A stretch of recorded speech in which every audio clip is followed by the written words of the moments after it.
Hello guys and welcome to this new Battlefield 2042 video. The beta is now over and we had a lot of time to play the game and enjoy all parts of it.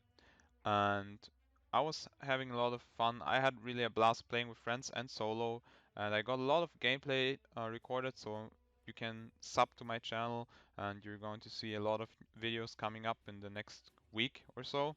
So yeah, make sure to sub to my channel if you like the content. Um, when I started playing, I heard a lot of people were saying the sniping in the game is kind of underwhelming. It doesn't really feel so good. So I was like kind of curious because I was always a fan, like in Battlefield 4, for example, on the sniper only servers, I was always a fan to get some aggro sniping in and just get aggressive gameplay with snipers. So I really like doing that. So I was kind of interested and started playing it. The first spawn I got was on B with the sniper and I had a silencer on my gun and I was thinking, okay, I see people down at D, let's try to snipe them. And then I was kinda confused because I had to hit people 3 times in the upper chest to kill them. And I was like, okay, I can see why people are saying sniping is underwhelming. But then I was like, can I maybe do something about it? So I went to the plus system and checked out what the attachments actually do for the gun and then I realized, okay, if I have a silencer on my gun, the damage drop-off is way faster, and that is the reason for you to hit people 3 times in the chest. It's the silencer, so I didn't really use it in the beta a lot.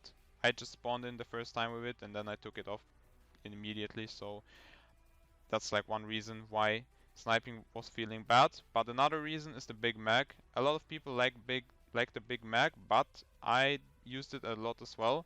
And I think it's really good for close range sniping, like for my type of gameplay where you push in a lot and you have 15 bullets, then it's really cool to have it.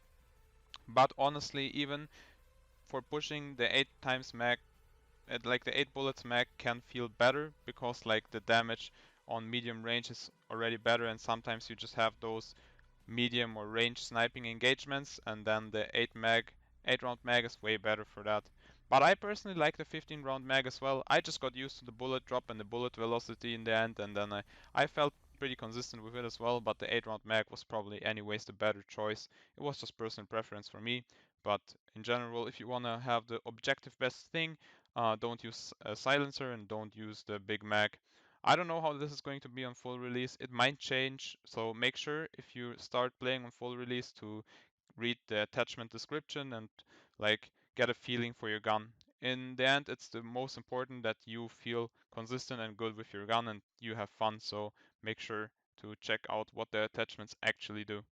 Uh, for the scope, the 6x scope had no range indicators, so people didn't get used to that probably, and like the 4x scope was really ugly, but it had range indicators, so if you were struggling to hit shots on range, then you might want to try out scopes with range indicators on launch because it will just make it easier for you and you don't have to guess, or you get used to the ranges way easier than with the 6x scope where you have to basically guess or get used to it. So yeah, that's my tip for sniping, for the sniper scopes at least. But when I was playing, even with the 8 round mag and like no silencer with the good barrel, I was feeling like the bullet drop and the bullet velocity is still kinda insane. And I didn't really like the sniper for range. So I guess this sniper that we got is like one of the worst snipers for range. I'm thinking that on full release we will get like better snipers for range, and this sniper is just for, I feel like they made this sniper for a more aggressive type of gameplay. It reloads kind of fast. You can have 15 bullets on it, and the repeating on the sniper is pretty fast as well. So yeah, I kind of like the sniper for aggressive gameplay, but it's not for everyone. I like I know that a lot of people like sniping from range, so I'm guessing that on release we will have like more snipers that will be better suit for that kind of gameplay. If you want to sit up on B and snipe from ranges, there will be more snipers on release, so you'll probably find your big caliber sniper for that.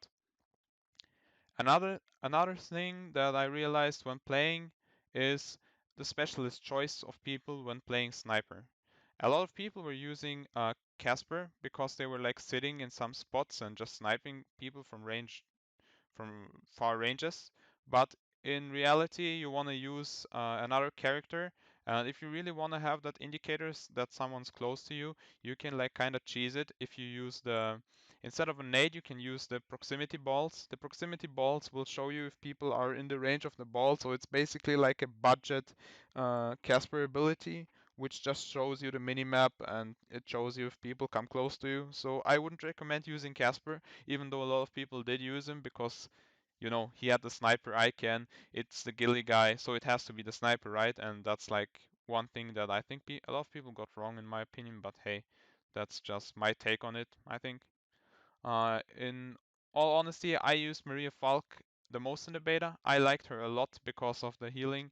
I was just enjoying it so much to drop med packs, and you can heal yourself so fast. You peek once, you have your med pack. If the med pack doesn't heal because it was kind of bugged in the beta anyways, then you can just shoot the pistol on the ground and get and heal as well. So it was kind of cool to use Maria Falk, but probably in all objectivity, the best character for sniping is going to be McKay probably because he has the grappling hook and in Battlefield 2042, at least on orbital, there was like a lot of spots that you could reach if you have the grappling hook. So the verticality uh, was really there, so you could use the grappling hook to get an advantage on people.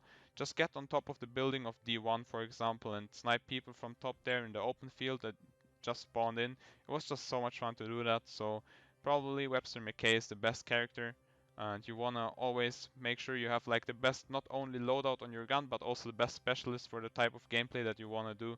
And that's why I kinda like the specialist system as well. You can just like adapt for your gameplay the best, and you can make the best choices for your own type of play.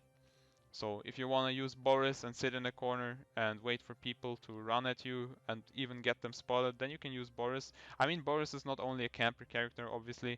You can push in on spots, put your turret down, and then it will kind of cover your back. So if you play aggro, I can see it being good for solo gameplay. But besides from that, I don't really like Boris. I only played him by accident, like in the beginning of the round. If you couldn't change or choose your specialists and your gun, then I would end up with Boris sometimes. But besides from that, if I was able to choose, then I I wouldn't choose Boris personally. But everyone has like their own opinions and their own type of gameplay style. So yeah, make sure to find whatever suits the best for you. In general, I would say together with the bad performance and the bad hit rec, sometimes sniping felt really off. But overall, I would say sniping is in a really good spot right now. If the hits actually hit where you're shooting and the performance, your frames are really good, then I feel like sniping is gonna be a lot better. And it feels honestly like a good mix of Battlefield 4 and Battlefield 5, and I like both of those games. So I hope the sniping stays the same and we get more snipers on release. And that sums it up for the video. I hope you liked the background gameplay. And I hope I could explain to you why sniping in Battlefield 2042 isn't as bad as you might have thought it is. And if you liked the video, give it a thumbs up and make sure to subscribe to the channel to don't miss out on future content on this channel.